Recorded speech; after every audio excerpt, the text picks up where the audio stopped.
5:47 a.m. local time.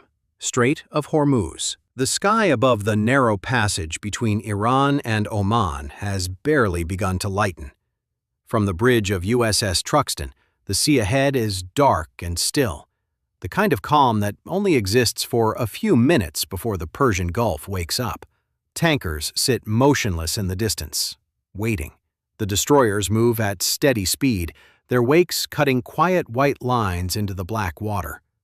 Routine transit. Scheduled. Documented. Legal under international law. Nothing about the morning suggests it is about to become something else. Inside the Combat Information Center, the watch cycle is normal. Radar returns fill the screens with the familiar geometry of the Strait's commercial traffic. Sensor operators scan. Logs tick forward in real time. Then, at 05:49, a contact report changes the rhythm of the room. A surface track, small, fast, bearing northeast. Then another. Then three more. The icons cluster at the edge of the display, moving with a speed that doesn't match fishing vessels or merchant traffic. The watch officer leans in. These are not cargo ships. At 05:51, electronic warfare suites on all three destroyers register simultaneous emissions, radar frequencies consistent with IRGC Navy fast attack boat targeting systems. Not passive monitoring. Active paint.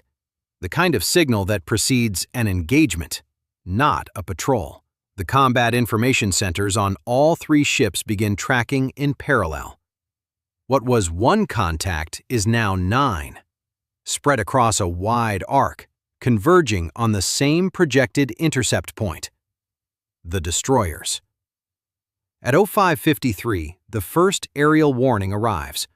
Passive sensors aboard USS Mason detect the thermal signature of a cruise missile launch from the Iranian coastline, bearing 045. Estimated range, 22 nautical miles. 2 seconds later, a second launch signature is detected. Then, a third. The threat picture shifts from unclear to unmistakable. Missiles in the air, fast boats in the water, drones almost certainly being vectored into position. 3 destroyers. 1 Strait. No time for uncertainty. No alarm sounds on the bridge. No voices are raised. The captain of USS Truxtun receives the update in clipped, factual language. Incoming missiles, multiple. Fast boats maneuvering with intent. Drones, unconfirmed count. Rules of engagement are clear. Defend the force. The order goes out calmly. It goes out with precision. And the ship's systems come alive not with panic, but with purpose. The CIWS rotary cannons on all three destroyers spin up. Tracking algorithms lock on to the inbound cruise missiles. At 05:55, the first intercept fires. A brief white streak. Then silence. The target disintegrates at a range of 11 nautical miles. 3 seconds later, a second intercept. Then a third. The system works exactly as designed.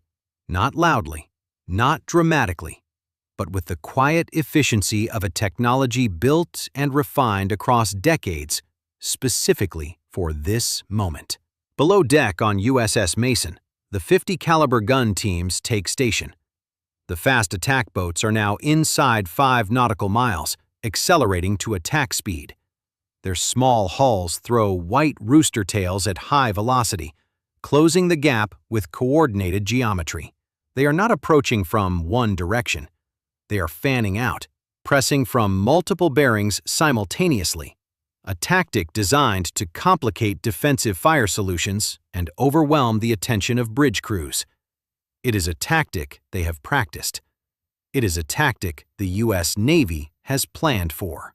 At 05:58, Apache helicopters from the Strike Group's aviation detachment arrive overhead. They do not orbit. They engage. Hellfire missiles drop toward the nearest fast attack boats. The first 2 boats break apart on impact. Others veer off their attack vectors, their coordination disrupted.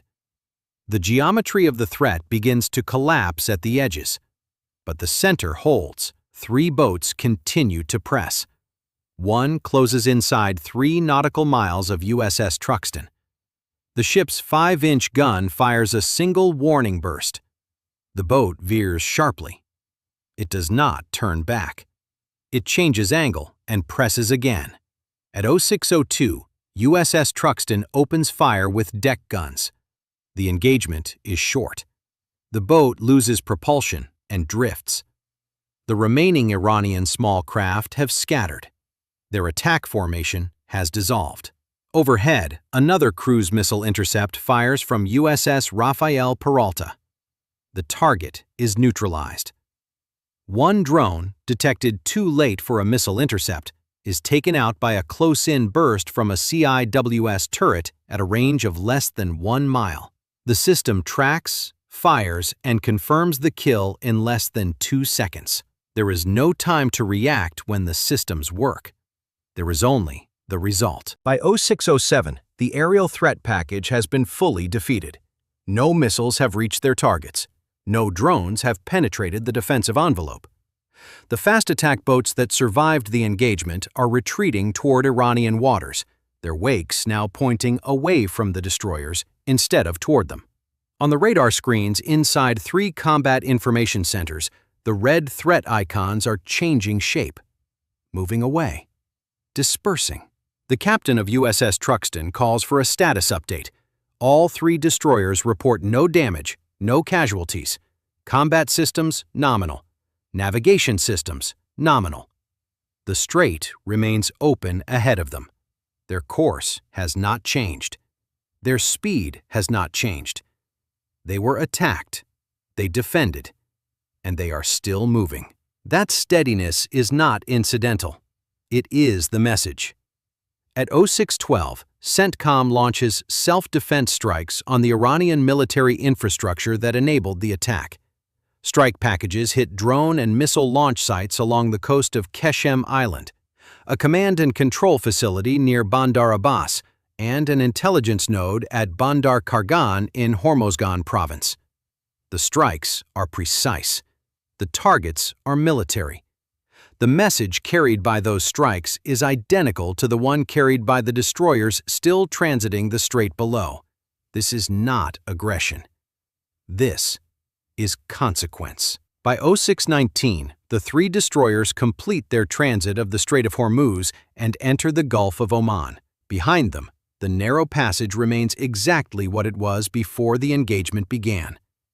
International waters, open to navigation, governed by law rather than by whoever fires the most missiles.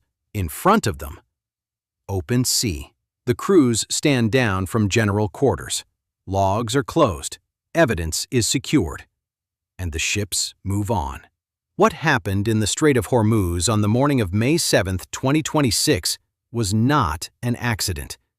It was not a miscalculation. It was a calculated, multi-vector assault designed to impose costs on U.S. freedom of navigation and test whether American warships would hesitate, divert, or yield. They did none of those things. Every missile was intercepted. Every drone was killed. Every fast boat that pressed the attack was either destroyed or driven off. And when the engagement ended, the destroyers were still on their original course, still at their original speed, moving through a strait that belongs to no one and to everyone. The lesson of the Strait of Hormuz is not written in headlines or in diplomatic cables. It is written in the track logs of 3 destroyers that entered a contested passage, absorbed a coordinated assault across 3 threat domains, defeated every element of that assault without sustaining a single casualty, and then continued exactly as planned. Not because they were unafraid, but because the systems, the training, and the doctrine existed to make fear irrelevant. That is what deterrence looks like when it works. And on this morning, it worked.